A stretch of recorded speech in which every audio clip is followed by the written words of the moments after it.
સમાચાર સૌથી પહેલા શેર બજારને લઈને પ્રાપ્ત થઈ રહ્યા છે। ઉછાળા સાથે ભારતીય શેર બજારનું ઓપનિંગ થયું છે। સેન્સેક્સમાં 800 પોઈન્ટથી વધુનો ઉછાળો તો નિફ્ટીમાં 270 પોઈન્ટથી વધુનો ઉછાળો છે।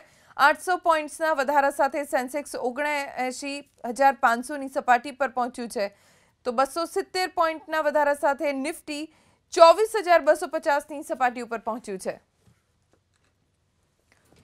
મોટો ઉછાળો આજે અઠવાડિયાના ત્રીજા દિવસે ભારતીય શેર બજારમાં જોવા મળી રહ્યો છે। સોમવારના 2200 પોઈન્ટ્સ જેટલું ગગડ્યું હતું માર્કેટ, જો કે મંગળવાર અને બુધવારે આ 2 દિવસ રિકવરી થઈ રહી છે।